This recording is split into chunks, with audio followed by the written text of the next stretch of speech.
there, good afternoon, good evening, good whatever time that you are tuning in to watch It's Naturally Nat. I am glad that you're back for another episode. And let me tell you, it is cold outside. I don't know if it's super bright in here. It feels like it's super bright in here. But that's because even though the sun's not shining, it's snowing. And it is brisk. And it's put me into this soup mood that I can't get out of, and I'm not going to complain. I've made so many soups that I'm hopefully going to have time this winter to share with you. The other day, I made and have stored, I don't know if you can see this, a big batch of this Amish-style chicken noodle soup with schmaltz in it. Schmaltz is Yiddish for chicken renderings. So good. I got this. When I make these, here's a quick tip if I haven't told you this before. Whenever I make soup and mass, I get freezer bags, 1 quart like this. You should too.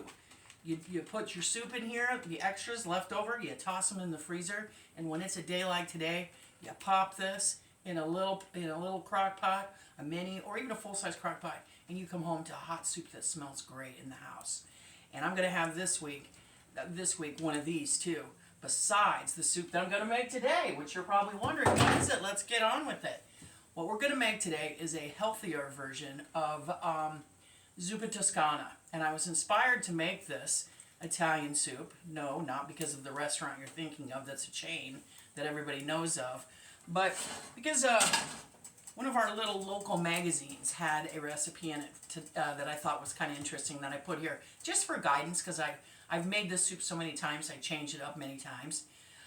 From using different proteins to whatnot. In fact, I already changed that in this recipe today of Zupa Toscana. And what that is a rustic, healthy, Italian-esque soup that has kale in it, quite a bit, and has a protein. Now, I've made it using pork sausage. I've made it using turkey sausage. That's what this recipe calls for, that I'll share with you down below in the where you can leave a message like I always do.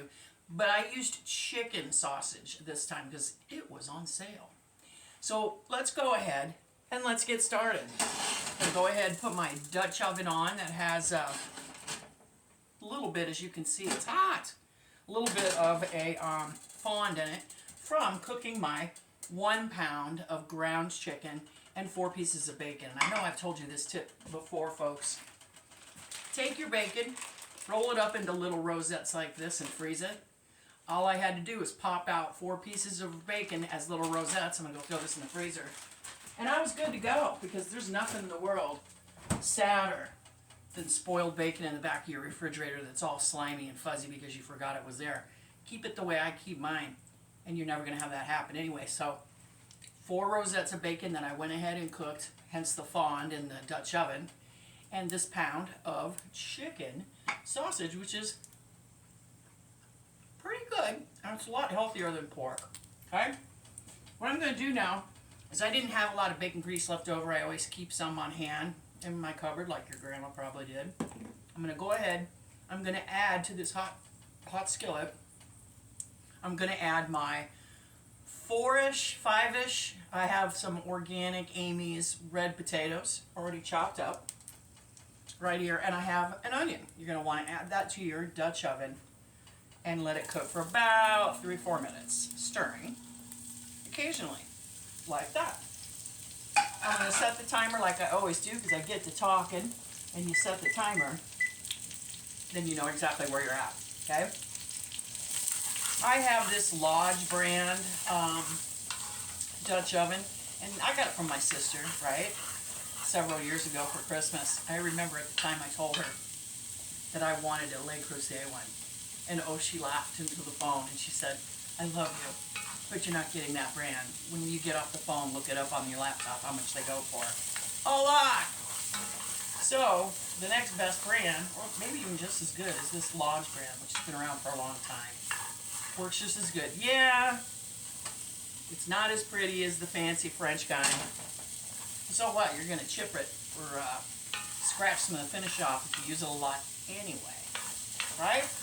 So, we're going to let that just kind of do its thing, and I'll talk about the rest of the ingredients that we need. We're also going to need, and that's what I have here, just like they do. I can't tilt it anymore, it'll fall out. But the different seasonings, I got 1 teaspoon of Himalayan sea salt, 1 teaspoon of Italian seasoning. Then I have a teaspoon of onion powder in it because I love onion powder. A teaspoon of black pepper and 2 teaspoons of garlic powder because I'm running low. And since it's snowing out, I'm not going to the store. I'm running low on garlic. I just got to remember to put that on my list next time I go to the store, right? You're going to need, I had heavy whipping cream, but this recipe calls for half and half. I've done this with oat milk. I've done this with evaporated milk in the can. I've done this with a lot of different things. Doesn't matter.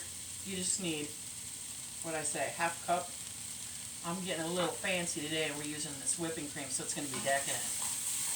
Then you're going to need 4 cups of chicken broth. You could use vegetable stock if that's all you have. This isn't really a vegetarian-friendly dish, although you could probably sub in the tempeh instead of the protein, and you could probably leave the bacon out, although that ain't going to happen. Not around me anyway. Whew, there goes a little onion. I am going to add a little water to that because it's sticking a little bit and I don't want to add any more. There we go. Just like with that skillet dinner I made a couple weeks ago. It's okay to do that when you're trying to get your hard vegetables to soften up. It's okay. And it loosens the bond. So that's going to make those potatoes be tender crisp in another minute or two. I think the best part of this dish when you eat it is if you don't have one of these, ask your grandma to make you one or pick one up at a craft fair. It's like a bowl holder. I don't know if it has a name, but to eat your Toscano or your chicken noodle soup on a cold day on the couch like this, yes please, right? Or you could use a pretty antique bowl like this. This one fits perfect. Wonderful, wonderful, right? Anyway, I had to get that in there. Then you're going to need 4 cups of water. I would have put this in a nice glass measuring cup, but I only have 1 jumbo measuring cup. In fact, I never keep chicken stock and beef stock on hand. You know why? Because I think they're a ripoff for what you pay in the carton. And I think it's America's Test Kitchen, or maybe it's Chris Kimball or somebody like that once said, yeah, it's economically not great when you can make your own, but I don't have time for that. This is just the granules. Taste, in my opinion, not bad. I mean, I'm not going to lie and say it's as good as, there's my timer. I'm not going to lie and say it's as good as this kind. This with the schmaltz in it, and this was homemade chicken stock. This was amazing. But that's not the star of this show. The star of this show, the Zupa Toscano, is the sausage, bacon, and kale. That's the star. Okay, so that's my little timer letting me know to shut up and stir some more. Okay? The next thing we're going to add are our liquids. Okay? There's our 4 cups, the little bit of water I threw in already evaporated and burned out, right? No problem. We're not going to add the cream just yet. You want to add that towards the end when everything's definitely done cooking because it could curdle, which isn't great, all right? I'm going to add this. I'm going to turn the heat up, okay? There we go. Get on in there. Okay, and I'm going to give that a stir, and actually, I'm going to grab a spoon to check for seasoning because I'm going to add the seasoning next. I'm going to let this bring to a boil, BTB, like Ann Burrell used to say, just to kind of solidify getting those potatoes cooked. You know, you could have probably microwaved them for 3 or 4 minutes. Then the soup would be basically pretty much done except for adding the kale. Bring this to a boil. I'm going to go ahead and add the seasonings. I don't think it matters when you add them, right? And then I'm going to just give it a tiny taste, liquid-wise, to see if it's kind of where I'm at. I kind of held back on, and I don't even know whose recipe this is. There's no name on it. Like I said, it's in our little local writer's magazine. But they don't have a breakdown, and I don't want it too salty because I gotta watch my salt, even though salt is like one of my favorite flavors. So I held back a little bit from the salt that they said. What did they say? A full teaspoon? Yep. And I held back from that just a little bit. Let's see where this is at, just for a reason of salt and pepper. I think it's perfect. Perfect. Here's a little potato that escaped. Just as soon as that gets hot, I'm going to add my kale. Now, you might be asking yourself, could I make this in the crock pot? Have I done it? I think I have. And if you do it, if you are going to do that, just cook off the meat beforehand, like the night before, dump everything in the crock pot, and I think you're good to go until you get home from work because, and then turn it on low, of course, if you're going to leave it all day. Because really you're cooking to meld flavors at that point in the crock pot and to get the onions and the potatoes softened, right? Because that's about it. Everything else is done cooking. This particular recipe says to hold back on the kale a little bit and to put it in the last 5 minutes and let it soften. And I'm like, in my opinion, kale is fairly indestructible. And so why treat it like it's spinach? It's not. So as soon as this gets just a little hotter, I am going to go, well, should I do it now? Let's use the old timer again so I can see where I'm at. I'm going to probably throw that kale in, and that will be, or actually throw the meat in, because the meat's not going to go anywhere. The meat you want to drain on a plate, right, after you cooked it, and the house smells really good, as if you can only imagine, right? I'm going to add this. This is going to change the seasoning too. That's another reason why I did not, man, that's a lot of meat, I love it. That's another reason why I did not want to add the full amount of salt, because I figured, well, you know there's salt in bacon, of course. The chicken sausage probably had some salt in it too. So after a little bit, I'll give this another taste, but I think it's good to go. I think it is good to go and thick. Now, speaking of thick, one thing I might do is I might, at the very end, which I probably won't even show you because what's the point? I'll probably put 2 teaspoons of, maybe 3 teaspoons of cornstarch into a little bowl or a little thing kind of like this size, and add the same amount of water. Bring this back up to heat, medium, high, and then at the end, and then add that to thicken it, because I don't even know if that's how that's done when the soup is traditionally made, but I always kind of like all my soups just to have a little bit of gloss, just a little bit of heft, right? Except for maybe the chicken soup. That one I like to be pretty watery. So I might thicken that up. This is going to make, let's see, what does it say it yields? Oh, they didn't say the yield of this either. I would say this is probably 7 or 8 servings. So for sure, I'm going to get my quart bags out later this evening, like this, my quart freezer bags, and I'm going to have at least 5 Zupa Toscanos in the freezer for later on this winter and for spring, right? Because there's no way me and Bam are going to eat all this. I told Daniel this morning that I was making this, and he was, even though he's not a soup person, he was a little bummed because he likes this too. Who doesn't like this soup? You know what's really good with this, and I might make it off camera, I'm going to think about it, would be breadsticks. I haven't made those in a long time, and I have my mom's recipes, which is ancient for sweet dough. I might make that. That would be really good with this. As would a bowl of bread, fresh bread. I might do that. I don't know. We'll see. Like I said, it's real bright out because it's snowing and the sun isn't out, yet it's bright. And why not? You know, fresh bread, fresh bacon, fresh sense of this. What more do you need, right?